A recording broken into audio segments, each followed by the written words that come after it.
Captain Jake Morrison stood on the bridge of the horizon's edge, watching the massive alien warship appear on their screens. The vessel was 3 times larger than his exploration ship, covered in dark metal plates that seemed to absorb light itself. Strange symbols glowed along its hull in colors that hurt to look at directly. His communications officer, Lieutenant Danny Price, turned from his station with wide eyes. "Captain, they're broadcasting on all channels. It's a message for us." "Put it through," Jake said, keeping his voice steady even though his heart was racing. The main screen flickered and showed a creature that looked nothing like any Earth animal. The Velkari commander had 4 eyes arranged vertically on its elongated head, and its skin was covered in overlapping scales that shifted from purple to deep blue.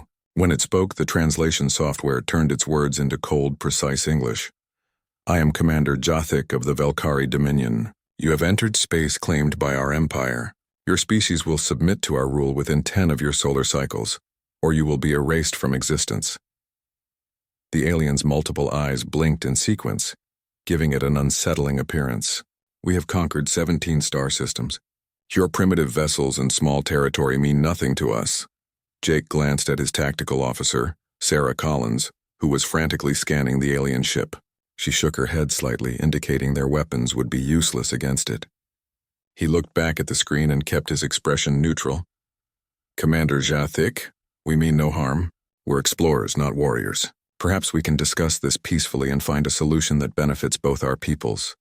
The alien made a sound that the translator interpreted as laughter, though it sounded like metal scraping against stone. "Peace is what the weak beg for when they cannot fight. You will see what awaits those who defy the Dominion." The Velkari ship's weapon suddenly glowed with bright energy. A beam of superheated plasma shot out and struck the nearby research station Kepler-7. The station, which housed equipment but no crew, exploded in a brilliant flash. Debris scattered in all directions, some pieces striking the horizon's edge's shields. "That station took us 3 years to build," Lieutenant Collins said quietly, her hands gripping her console. Commander Jothik appeared satisfied with the display. "Your structures are fragile. Your ships are slow. Your weapons are crude. When we return, you will kneel before the Dominion, or you will join that station in oblivion. 10 cycles. Choose wisely." The transmission ended abruptly. The bridge was silent for a long moment. Jake could feel his crew looking at him, waiting for his response. He thought about his family back on Earth, about the colonies spread across human space, about the millions of people who had no idea an alien empire had just threatened their existence. "Open a channel back to them," Jake said calmly. Danny worked his console. "Channel open, sir." Jake looked directly at the screen, knowing the Velkari commander would see his face. He smiled slightly, the kind of smile that didn't reach his eyes. "Is that all?" The transmission cut before Jothik could respond, but Jake saw the confusion flash across the alien's features. "Good. Let them wonder what that meant. Helm, set course for Earth, maximum speed," Jake ordered. "Danny, send everything we've recorded to Fleet Command with priority alpha encryption. Sarah, I want full analysis of that ship's capabilities on my desk within the hour." "Yes, sir," they responded in unison. As the horizon's edge turned away from the debris field and accelerated toward home, Jake Morrison sat in his command chair and thought about history lessons from his academy days. He remembered studying the wars of Earth, the countless conflicts where humans had faced impossible odds and somehow survived.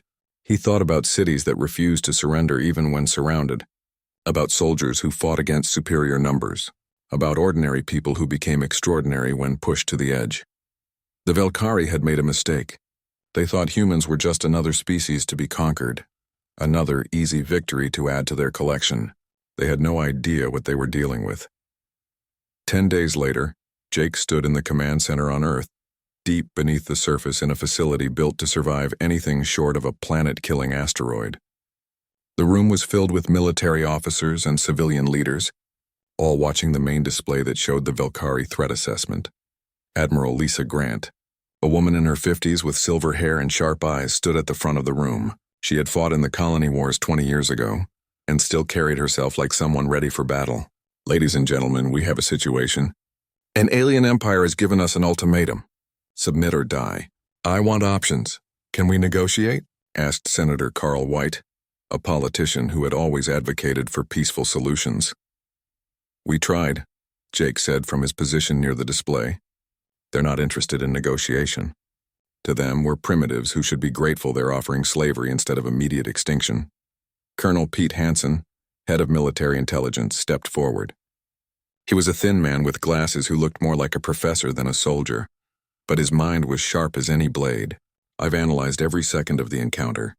The Velkari are powerful, no question. Their ships have superior firepower and their hull armor is impressive. But there's something interesting about their tactics. He pulled up footage of the research station's destruction. Look at how they positioned themselves. Perfect firing angle, maximum visual impact, textbook demonstration of force. They fight by rules. Honorable combat, formal fleet formations, predictable strategies. According to the limited data we've gathered from their broadcasts, all 17 species they've conquered fought them in traditional space battles. Fleet versus fleet line formations, the kind of warfare that looks good in history books. And we won't fight that way, Admiral Grant said. It wasn't a question. No, ma'am, Pete confirmed. Humans don't play by rules when survival is at stake. We never have. A civilian engineer named Amy Brooks raised her hand.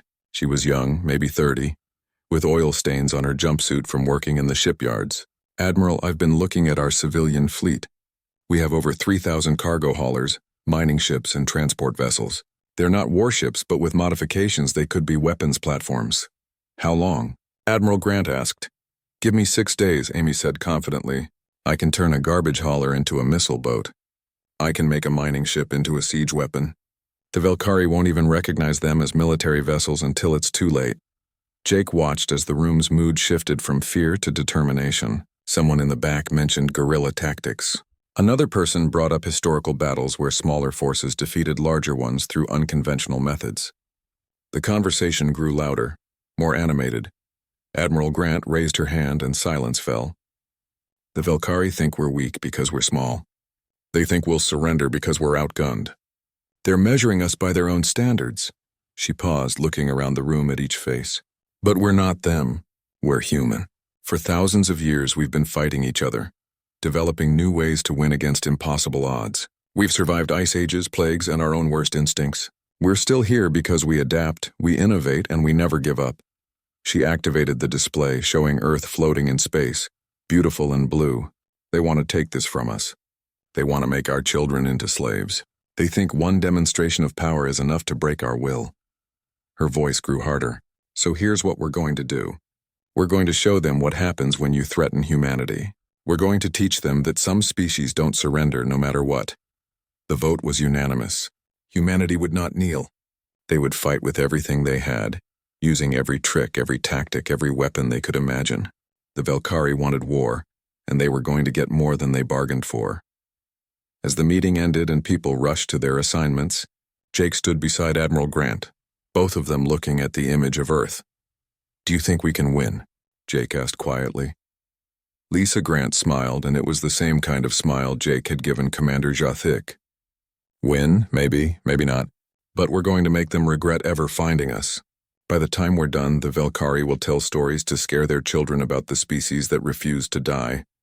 Outside the command center, across Earth and throughout the colonies, humanity prepared for war. Civilian ships were retrofitted with weapons.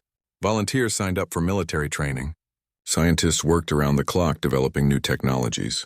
Families said their goodbyes knowing that dangerous times were ahead. And in the darkness of space, the Velkari fleet gathered, confident in their superiority, unaware that they were about to face an opponent unlike any they had encountered before. They thought they were hunting prey. They didn't realize they had just awakened something that had been quietly sleeping in a corner of the galaxy. They had asked if their demonstration was enough. Soon, they would learn the answer. Commander Jathik sat in his private quarters aboard the warship Eternal Conquest, reviewing the transmission from the human captain one more time. The word still puzzled him. Is that all? What kind of species responded to a demonstration of overwhelming power with such a casual question? His second officer, a younger Velkari named Tormek, entered the room and bowed formally. Commander, the fleet assembly is complete. 200 vessels await your command. High Commander Dravik sends his regards and expects a swift victory. Jathik waved a hand dismissively. This will not require 200 ships. The humans have perhaps 50 military vessels across all their territory. They are insects compared to our might. Then why did High Command send such a large force? Tormek asked. Pride, Jathik said simply. The humans refused to surrender immediately. That has never happened before. The Council wants to make an example of them, to show all our subject races what happens to those who defy us. He turned off the display showing Jake Morrison's face. But it troubles me. The human showed no fear. Either he is a fool or he knows something we do not. They are primitives, Tormek said confidently. What could they possibly know that we do not? Jathik hoped his second officer was right. But in his long career of conquest, he had learned that the most dangerous opponents were the ones who smiled when they should be afraid.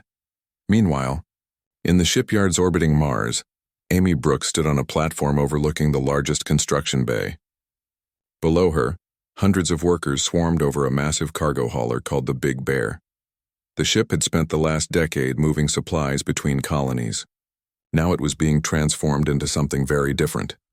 Remove the entire cargo section, Amy shouted into her communicator. Replace it with missile tubes. I want 40 launch points minimum. Yes, I know it'll make the ship unstable. That's not important. This vessel only needs to fire once. Her assistant, a young man named Kevin Torres, looked worried. Amy, these modifications are insane. Half these ships won't survive their own weapons discharge. The stress on the hull alone will tear them apart. That's the point, Amy said calmly. The Velkari think in terms of ship preservation and fleet tactics. They try to win battles while keeping their vessels intact for the next fight. We're going to hit them with ships that are essentially one-time weapons. They won't expect it because it's wasteful by their standards. Kevin shook his head but went back to work. All around Mars orbit, similar modifications were taking place. Mining ships that normally cracked asteroids were being fitted with railguns. Transport vessels were becoming troop carriers with hidden armor. Even some pleasure yachts owned by wealthy civilians were being volunteered and converted into fast attack craft. On Earth, Colonel Pete Hansen sat in a dim room surrounded by holographic displays showing Velkari military history. He had spent the last 5 days studying every battle they had fought, every conquest they had achieved. Patterns were emerging and they gave him hope. Computer, show me the Velkari conquest of the Rithian system, he said. The display shifted to show a battle that had taken place 30 years ago. The Velkari fleet approached in a standard formation, 3 waves of ships in a crescent pattern. The Rithian defenders met them head-on with their own fleet. It was a brutal but straightforward fight. The Velkari won through superior firepower and numbers. Now show me the conquest of Helvar 9. Another battle appeared. Different system, different opponent, but the same Velkari formation. The same predictable approach. The same honorable, formal style of warfare, Pete smiled. They're not warriors. They're performers. Every battle is a ritual to them. His assistant, Lieutenant Chris Murphy, looked up from his own research. Sir, I found something else. The Velkari broadcast all their major battles to their subject species. It's psychological warfare. They want everyone to see their power, their precision, their inevitability, which means they fight for the cameras as much as for victory, Pete said, his smile growing wider. They need their conquest to look impressive. Messy, chaotic battles don't fit their narrative. He stood up and stretched. We're going to give them the messiest, most chaotic fight they've ever seen. At the New Portland colony on the edge of human space, Governor Linda Hayes watched families evacuate to underground shelters. The colony had been founded only 15 years ago and had a population of about 30,000. It was the most likely target for the Velkari's first strike. How many are staying to fight? She asked her security chief, a gruff man named Roy Palmer. About 5,000, Roy answered. Mostly miners and construction workers. People who know how to handle heavy equipment and explosives. That's not enough to stop an invasion force, Linda said quietly. Roy shrugged. Not trying to stop them, Governor. Just trying to make them pay for every meter of ground. Admiral Grant says we need to buy time for the main fleet to position itself. So we're going to make this colony the most expensive piece of real estate the Velkari ever tried to take. Throughout the colony, preparations were underway. Buildings were rigged with hidden explosives. Tunnels connected the underground shelters, turning the entire settlement into a massive defensive network. Civilians practiced with weapons they had never expected to use. Children were taught to stay quiet and follow evacuation procedures without question. Linda Hayes had been a teacher before she became governor. She had come to New Portland dreaming of building a peaceful community among the stars. Now she was preparing that community for war. But as she watched her people work together, preparing defenses and supporting each other, she felt something unexpected. Not fear, but determination. The Velkari wanted to make them slaves. These people, her people, would rather die fighting. Back on Earth, Jake Morrison met with a group of volunteers in a training facility. These were civilians who had signed up for military service in the past week. Teachers, doctors, engineers, artists. None of them were soldiers, but all of them wanted to fight. "I won't lie to you," Jake told them. "Most of you won't survive this war. The Velkari have better weapons, better ships, and more experience. By every logical measure, they should defeat us easily." He paused, looking at their faces, young and old, men and women, people from every corner of human civilization. But wars aren't won by logic. They're won by will. The side that wants it more, that's willing to sacrifice more, that refuses to give up even when victory seems impossible. That's the side that wins. A woman in her 40s raised her hand. Her name was Patricia Hill, and she had been a chef before the war. "Captain Morrison, why did you say what you said to the alien commander?" "Is that all?" Jake thought about his answer carefully. "Because I wanted him to know we weren't afraid. Throughout human history, we've faced threats that should have destroyed us. Ice ages that should have frozen us to extinction. Plagues that should have wiped us out. Wars that should have ended our civilization. Every single time we survived. We adapted. We overcame." He looked directly at Patricia.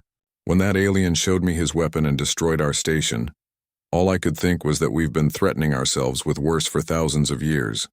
So yes, when he asked if we understood the power of his empire, my honest response was to wonder if that was really the best they could do."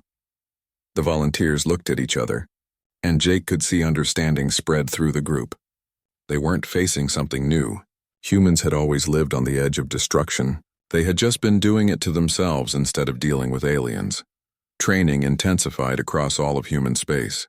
Admiral Grant coordinated fleet movements, positioning ships where they could strike quickly and retreat even faster. Amy Brooks finished the last of the civilian ship conversions, creating a shadow fleet of vessels that looked harmless, but carried deadly surprises. Colonel Pete Hansen distributed tactical plans based on every dirty trick humanity had ever invented, and the clock kept counting down. The Velkari deadline approached like a storm on the horizon. On the 9th day, long-range sensors detected the Velkari fleet entering human space, 200 warships moving in perfect formation. Their approach as precise as a parade. They were heading directly for New Portland, just as predicted. Admiral Grant stood in the command center, surrounded by her staff. "Send the signal. Operation Wasp's Nest is now active." Throughout human space, ships began moving to their assigned positions. The regular military fleet prepared for engagement. The converted civilian vessels took up hidden positions among asteroid fields and debris clouds. Ground forces on New Portland went to their defensive positions, and on the horizon's edge, Jake Morrison looked at his crew. They were the same people who had been with him during first contact. Danny Price at Communications, Sarah Collins at Tactical, all of them scared, all of them determined. "Today we show them what humans are really made of," Jake said. "Not just our courage or our weapons, but our sheer stubborn refusal to accept defeat. The Velkari think this will be easy. Let's prove them wrong." The crew nodded, and Jake felt a surge of pride. These were good people, brave people. They deserved better than to die in a war they didn't start. But if they had to fight, they would fight in a way that would make the enemy remember them forever. In his quarters on the Eternal Conquest, Commander Jathik performed the traditional Velkari pre-battle meditation. The Velkari fleet emerged from faster-than-light travel at the edge of the New Portland system, in perfect formation. Commander Jathik watched with satisfaction as his ships arranged themselves into the traditional conquest pattern. 3 waves of vessels spread across space like the talons of a great predator. It was beautiful, precise, and absolutely terrifying to any species that understood what was coming. "Scan the system," Jathik ordered. "Locate their defensive fleet." His sensor officer worked the controls and then looked up with confusion in his 4 eyes. "Commander, I detect minimal military presence. 3 small patrol craft in orbit around the colony world. The planet itself appears to have reduced power signatures. Many structures seem abandoned. They have evacuated, Tormek said, sounding disappointed. The humans flee before our might. Perhaps they will surrender after all. Jothik felt that same nagging doubt from before. Something was wrong. He had expected the humans to defend this colony with everything they had. Instead, they were apparently running. Maintain formation. Approach the planet slowly. Keep all sensors active. I want to know if a single human ship moves within 10 light seconds of our position. The fleet advanced, 200 warships moving together like a school of predatory fish. They entered orbit around New Portland, and Jothik could see the colony below. Lights were dim in most areas. Only a few structures showed active power signatures. Prepare bombardment pattern 7, Jothik commanded. We will destroy their primary settlement first, then move to secondary targets. That was when Lieutenant Sophie Martinez made her move. The Defiant was a small frigate, barely worth noticing compared to the massive Velkari warships. It had been hiding behind one of New Portland's moons, powered down to avoid detection. Now Sophie brought all systems online at once and fired her engines at maximum thrust. All weapons free, Sophie said calmly. Target the flagship sensor array. Fire. The Defiant launched a spread of missiles and followed them with railgun fire. The missiles weren't designed to destroy the Velkari ship. They were designed to blind it. Electromagnetic pulse warheads detonated across the flagship's hull, scrambling its sensors and communications. Before Jothik could even process what was happening, the rest of the human plan unfolded. From asteroid fields, debris clouds, and the dark side of planets, human ships appeared, not in neat formations but scattered across the system like angry hornets. The converted civilian vessels that looked like harmless cargo haulers suddenly revealed their true nature. Missile tubes opened and spat out hundreds of projectiles. Mining lasers that were designed to cut through rock now targeted Velkari shields. Evasive action, Jothik shouted, but his fleet was in formation. They couldn't maneuver quickly without breaking their careful arrangement. The pride of the Velkari military, their perfect formation, had become a trap. A cargo hauler called Big Bear, the same ship Amy Brooks had converted, came screaming out of an asteroid field at full speed. It launched every missile it carried in a single massive salvo. 40 missiles streaked toward a Velkari cruiser. The alien ship's defensive systems shot down most of them, but 6 got through. They struck the cruiser's engines and the ship went dark, floating dead in space. The Big Bear didn't survive its own attack. The stress of launching that many missiles at once tore the ship's frame apart, but it had done its job. One Velkari warship eliminated, and the Velkari were learning that humans didn't care about preserving their vessels. Break formation, Jothik ordered. All ships engage at will. But breaking formation was exactly what the humans wanted. Colonel Pete Hansen's analysis had been correct. Once the Velkari abandoned their rigid tactics, they lost their primary advantage. Now it was chaos, and humans were very good at fighting in chaos. Jake Morrison brought the Horizon's Edge and low over New Portland's atmosphere, using the planet as cover. Danny, broadcast on all Velkari frequencies. I want every one of their ships to hear this. Channel open, Captain. Jake looked at the camera, knowing his face would appear on 200 Velkari bridges. You came here to conquer us. You thought we would be easy prey. How's that working out for you? On the Eternal Conquest, Jothik watched the human captain's face with growing rage. Around him, his crew scrambled to coordinate defenses against attacks coming from every direction. His perfect conquest was turning into a nightmare. Ignore the primitive, Jothik snarled. Focus on destroying their ships. But the humans weren't fighting like any enemy the Velkari had faced. They struck and retreated, used cover that military doctrine said was inappropriate, and employed weapons the Velkari considered dishonorable. One human ship released a cloud of metal fragments that tore through a Velkari destroyer's hull like paper. Another fired a massive kinetic harpoon that punched straight through a battlecruiser's shields and embedded itself in the ship's reactor core. And then the colony itself joined the fight. The Velkari had assumed the dimmed lights and low-power signatures meant the humans had abandoned New Portland. They were wrong. Governor Linda Hayes and 5,000 colonists had been waiting in fortified positions, ready to spring their trap. When Velkari ground forces launched their landing craft, expecting an easy occupation, they flew directly into a storm of anti-aircraft fire. Missiles launched from hidden silos. Railguns positioned in apparently abandoned buildings opened fire. The Velkari lost half their landing force before a single soldier touched ground. Those that did land found themselves in an urban battlefield that made no sense by their standards. The humans had rigged entire buildings to explode. Streets were mined. Tunnels connected defensive positions in ways that let small human teams appear, strike and vanish before the Velkari could respond. Roy Palmer, the security chief, led a group of miners through the tunnel system. They emerged behind a Velkari position, used mining charges to blow up the aliens' armored transport, and disappeared back underground before reinforcements could arrive. How are they doing this? A Velkari ground commander asked his superior over the communication system. We outnumber them 5-1. We have superior weapons and armor, but we cannot hold any position for more than a few minutes before they attack from a new direction.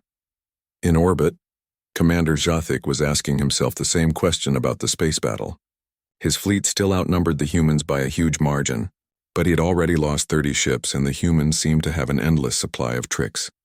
A mining vessel appeared to surrender, broadcasting distress signals and drifting without power.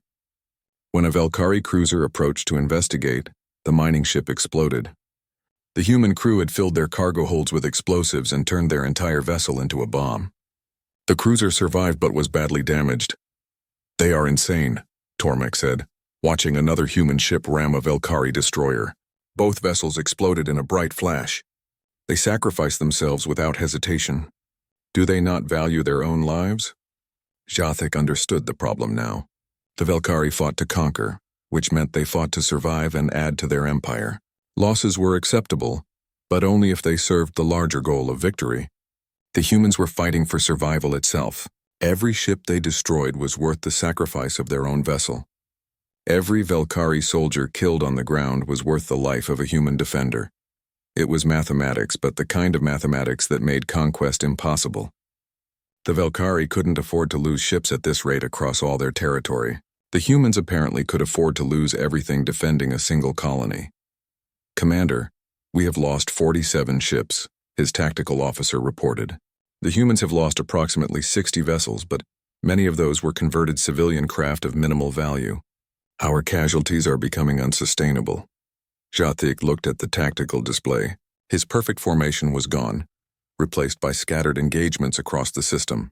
Human ships darted in and out like insects, never fighting fair, never following the rules of proper warfare. And on the planet below, his ground forces were bogged down in a defensive nightmare that would take weeks to overcome. Signal the fleet, Jathik said, the words bitter in his mouth. We are withdrawing to the system's edge to regroup. The Velkari fleet began pulling back and the humans let them go. They were too smart to pursue. They had accomplished their goal. The mighty Velkari Dominion had been forced to retreat from a minor human colony. On the horizon's edge, Jake Morrison watched the alien ships withdraw. His vessel had taken damage, several of his crew were injured, and he was exhausted. But they had won this round. Casualty report, he said quietly. Sarah Collins pulled up the data. We lost 38 military vessels and about 40 civilian conversions. Estimated crew losses around 2,000. New Portland reports 300 dead on the ground with another 500 wounded. Jake closed his eyes.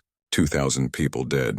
For a minor tactical victory, that was the price. But if they hadn't fought, if they had surrendered, how many would have died as slaves? How many would have suffered under Velkari rule? Send a message to Admiral Grant, Jake said. Tell her the Velkari know we can hurt them now. They'll be more cautious, but they won't give up. Not yet. Danny sent the message and then turned to Jake. Captain, do you think we can actually win this war? Jake thought about the... High Commander Dravix read Jathik's report 3 times, and each time his rage grew stronger. The commander was a veteran of 40 conquests, a leader who had brought entire civilizations to their knees. And now he was reading about a retreat from a species that barely had space travel. Assemble the Grand Fleet, Dravix ordered his staff. I want 300 warships ready to move within 1 week. We will not strike at their colonies. We will go directly to their homeworld. We will crush Earth and make their entire species watch. His second-in-command, a scarred warrior named Velkoth, hesitated. High Commander, 300 ships is nearly half our entire military force. If we commit so many vessels to one system, our other territories will be vulnerable. Do you question my judgment? Dravix asked coldly. No, High Commander. I merely point out the risk. Dravix stood and looked at the holographic map of Velkari space. 17 conquered systems glowed in their empire's colors, but he could see the problem. Their subject species were watching.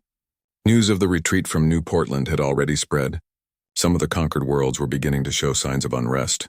The risk is in showing weakness, Dravix said. If one primitive species can defy us and survive, others will try. We must demonstrate that defiance leads only to complete destruction. The humans wanted to fight. We will show them what war truly means. On Earth, in the Deep Command Center, Admiral Lisa Grant studied the intelligence reports with growing concern. The Velkari were committing an enormous fleet, larger than any force they had used in their entire history of conquest. This wasn't just about defeating humanity anymore. This was about making a statement. They're coming here, she said to the assembled commanders. They're bypassing our colonies and coming straight for Earth. Estimated arrival is 3 weeks. Colonel Pete Hansen pulled up tactical projections. 300 ships against our entire fleet of 70 military vessels. Even with the civilian conversions, we're outnumbered 5-1. And this time they'll be expecting our tricks. Then we need new tricks, said Captain Ben Tyler, who had been promoted to fleet coordinator after his performance at New Portland. He was younger than most of the officers in the room, barely 30, but he had proven his tactical creativity. The Velkari are angry now. That's good. Angry opponents make mistakes. What kind of mistakes? Admiral Grant asked. Ben brought up a simulation on the main display. They're bringing too many ships. 300 vessels require extensive coordination. Their formation will be even more rigid than usual because they need to maintain order with such a large force, and they're going to surround Earth trying to prevent any escape. How is that a mistake? Someone asked. Because they're thinking of Earth as a target to capture, not a weapon to use against them. Ben said with a slight smile, what if we turn their encirclement into a trap? Dr. Rachel Foster, the xenobiologist who had been studying Velkari psychology, stood up. I understand what you're suggesting. The Velkari need this victory to be overwhelming and visible. They'll position their fleet to broadcast their conquest across the galaxy. They'll want every subject species to watch Earth fall. Which means they'll be predictable, Pete Hansen said, catching on. They'll want to surround the planet in a sphere formation, showing their complete dominance. They'll broadcast their demands for surrender on every frequency. It'll be a show as much as a battle. Admiral Grant looked at the tactical display, seeing the possibilities. So we give them their show. But we write a different ending. Over the next 3 weeks, Earth became a fortress. Every weapon humanity had ever imagined was deployed. Orbital platforms were constructed not just for defense but as bait. Satellites were repositioned to appear vulnerable while hiding deadly capabilities. The moon's surface was covered with hidden missile silos and railgun emplacements. Amy Brooks worked 20-hour days converting every ship that could fly. Passenger liners became missile platforms. Mining vessels became close-range assault craft. Even small personal spacecraft were fitted with explosives, ready to be used as guided projectiles. But the most important work was invisible. Deep beneath Earth's surface, in facilities that had existed since humanity's early nuclear age, scientists were developing weapons that broke every treaty humanity had made with itself. Chemical weapons designed to disrupt Velkari biology. Electromagnetic pulse bombs powerful enough to shut down entire sections of their fleet. Cyber warfare programs that could infiltrate alien computer systems. Are we really going to use these? Amy asked Colonel Pete Hansen as they reviewed the weapons inventory. Some of these are banned by international law. We agreed never to use them, even against each other. We agreed never to use them against humans, Pete said quietly. The Velkari aren't human, and they're not here to negotiate. They're here to enslave or exterminate us. So yes, we're going to use everything we have. Jake Morrison spent those weeks training new pilots and coordinating with the civilian volunteers. The Horizon's Edge had been repaired after the Battle of New Portland, and his crew was ready to fight again. But he could see the fear in their eyes now. New Portland had been one thing. This was Earth, their home, their families, everything they cared about. Captain, Danny Price said privately one evening, my mom asked me if she should evacuate. I didn't know what to tell her. Is there anywhere safe if Earth falls? Jake thought about the question. No, he admitted. If we lose Earth, the Velkari will hunt down every human colony. There's nowhere to run. That's why we can't lose, But the numbers... Forget the numbers, Jake said firmly. Numbers said we should have lost at New Portland. Numbers say a lot of things. But I've learned something about humans, Danny. We're terrible at accepting what numbers tell us we should do. We're stubborn and crazy, and we refuse to quit even when we should. That's not a weakness. Against the Velkhari, that's our greatest weapon. In the Velkhari Grand Fleet, High Commander Dravix conducted his final briefing before they entered human space. 300 ships, more than 40,000 Velkhari warriors, all focused on one goal. The bridge crews listened as he explained the battle plan. We will emerge from faster-than-light travel at multiple points around the human homeworld, Dravix said. We will form a complete sphere around the planet, demonstrating our absolute control. We will broadcast our demand for surrender on all frequencies. The humans will have one cycle to respond. If they refuse, we will begin orbital bombardment. We will destroy their military installations first, then their cities until they beg for mercy. Velkoth raised a concern. High Commander, the humans have proven to be unpredictable. They use tactics we consider dishonorable. Should we not expect traps? Of course they will have traps, Dravix said dismissively. Small tricks and desperate measures. We have 300 warships. Whatever traps they have prepared will be like insects biting a great beast. Annoying perhaps, but ultimately meaningless. This time we have brought overwhelming force. There is no tactic, no trick, no human cleverness that can overcome such superiority. As the Velkhari fleet prepared to jump to Earth, Dravix felt complete confidence. Yes, the humans had fought well at New Portland. Yes, they had tactics the Velkhari found strange and disturbing. But in the end, military might determined victory, and the Velkhari had brought enough might to conquer 10 species. He had no idea that humanity had spent 3 weeks preparing not just defenses, but a lesson. A lesson in what happens when you take a species that evolved surviving ice ages, plagues, predators, and thousands of years of warfare against itself, and then threaten everything they love. The Velkhari were about to learn that humans at their most dangerous aren't when they're trying to win. Humans are most dangerous when they're trying to make sure that if they fall, they take their enemies down with them. On Earth, Admiral Lisa Grant stood with her command staff watching the countdown, 12 hours until the Velkhari arrived. The entire planet was ready. Military forces were in position. Civilian populations were in shelters. Every weapon, every trap, every desperate measure was prepared. Do you have any final words for the fleet? Captain Ben Tyler asked. Admiral Grant thought about all the speeches she had given in her career. Inspiring words about duty and honor and sacrifice, but this moment called for something else. Something honest. Tell them that the Velkhari are coming to make an example of us, she said. They want to show the galaxy what happens to species that defy them. So let's show them something different. Let's show them what happens when you threaten a species that has been threatening itself with extinction for thousands of years and still survived. Let's show them that some fires can't be put out, some wills can't be broken, and some species refuse to accept defeat no matter what the odds are. She paused, looking at the image of Earth on the main display. Beautiful, blue, home to billions. The Velkhari asked if their demonstration of power was all they had. We answered with a question. Now they're bringing everything they have to crush us. So when they arrive, when they surround our world and demand our surrender, I want every human on every ship in every defensive position to remember that question. Is this really all they've got? Is this massive fleet, this overwhelming force really the best they can do? She smiled grimly. Because if it is, they're going to learn that it's not enough. Humani. The battle for Earth began not with a single shot, but with everything humanity had firing at once. From the moon's hidden silos, 500 missiles launched simultaneously. From orbital platforms that had appeared defenseless, railguns opened fire.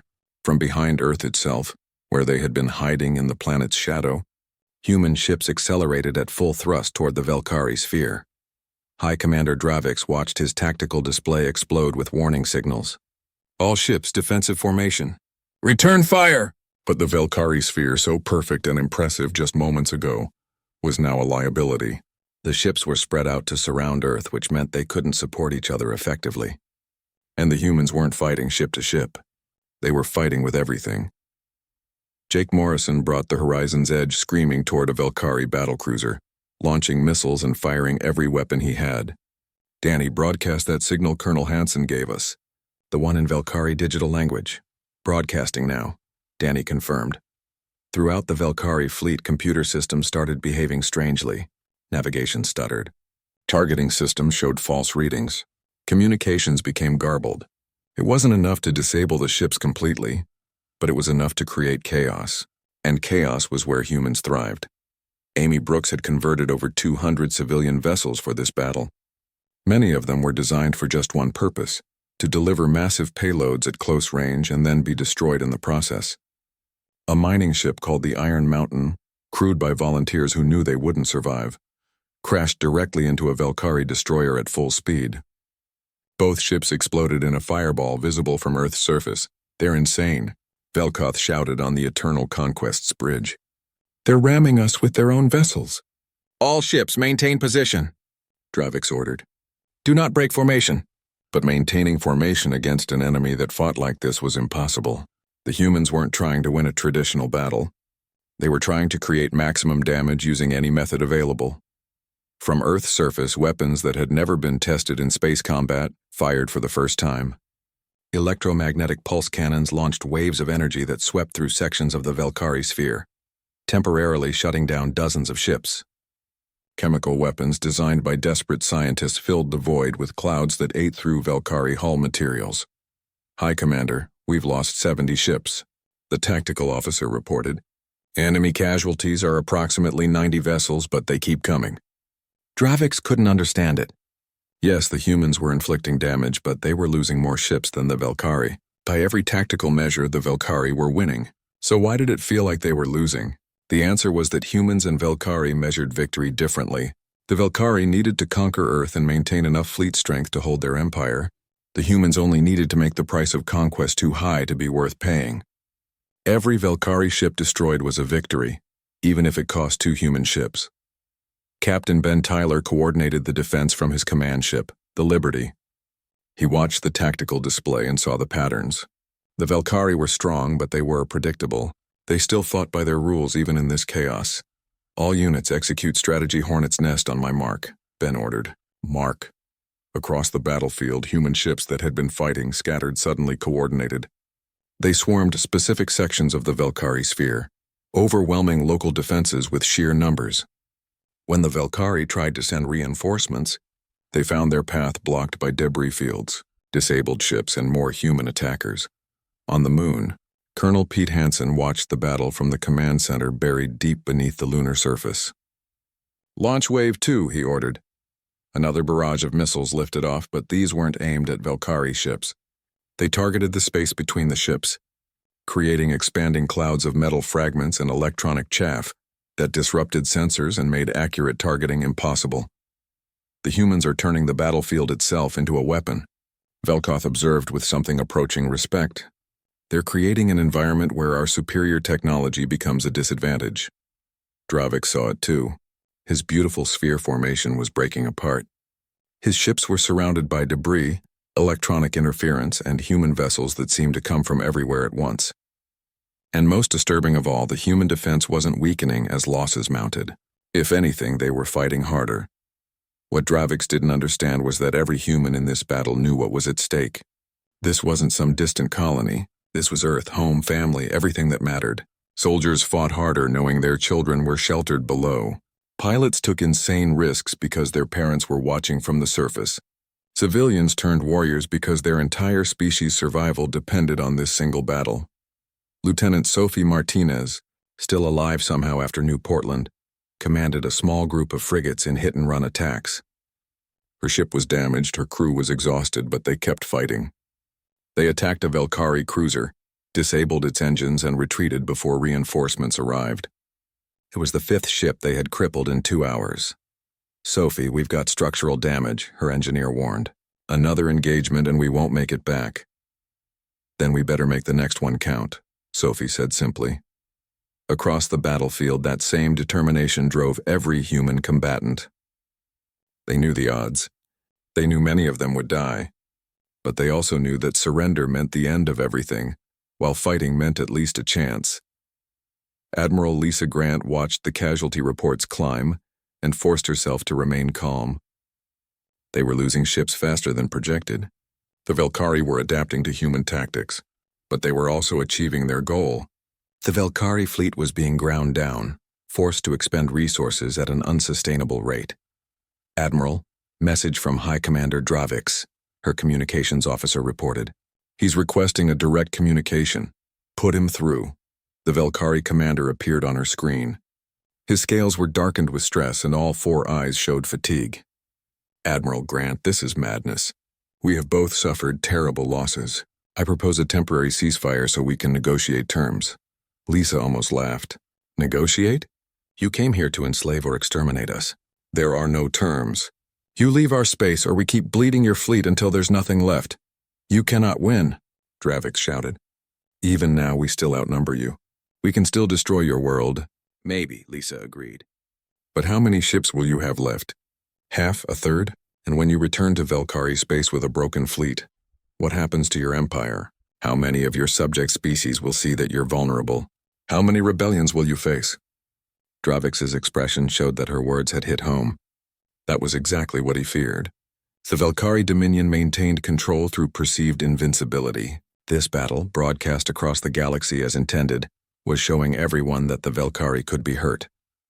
We don't have to win this battle to defeat you, Lisa continued. We just have to survive it and make it so costly that you can't afford to try again. Every ship you lose here weakens your entire empire. Every hour this battle continues, more of your subject worlds consider rebellion. You wanted to make an example of us? Congratulations. You're succeeding. But the example isn't what you planned. The communication cut off and Lisa knew Dravix was facing a terrible choice. Continue the battle and possibly win, but at a cost that would destroy his empire. Or retreat and face the shame of failing to conquer a supposedly primitive species. Jake Morrison's voice came through on the command channel. Admiral, the Velkari are pulling back from the inner sphere. They're trying to consolidate their remaining ships. Lisa checked the tactical display. The Velkari still had over 150 ships operational, but they were grouping together, abandoning the encirclement. It was the beginning of a retreat formation, even if Dravix wouldn't admit it yet. All ships maintain pressure but don't overextend, Lisa ordered. Let them see we're still ready to fight. On the Eternal Conquest, Velkoth approached High Commander Dravix carefully. High Commander, we have lost 140 ships. Our remaining vessels are damaged and low on ammunition. The humans still have approximately 80 operational craft and their planetary defenses remain largely intact. I can count, Dravix snarled. Tell me something useful. We cannot hold this position, Velkoth said bluntly. If we continue to fight, we may destroy Earth eventually, but we will lose the entire fleet in the process. And even if we win here, we will have nothing left to maintain control of our empire. Dravix knew his second-in-command was right, but the shame of retreat burned in his chest. The Velkari had never retreated from a conquest. Never. But they had also never faced an opponent like humanity. Prepare the fleet for withdrawal, he said finally, the words tasting like poison. But we do so in good order. We will not flee like frightened prey. Jake Morrison watched the Velkari ships begin moving away from Earth in formation. They weren't running, not exactly, but they were leaving. He felt a wave of exhaustion wash over him. Danny, get me Admiral Grant. Channel open, Captain. Admiral, they're withdrawing. Should we pursue? There was a pause before Lisa answered. Negative. Let them go. We've achieved our objective.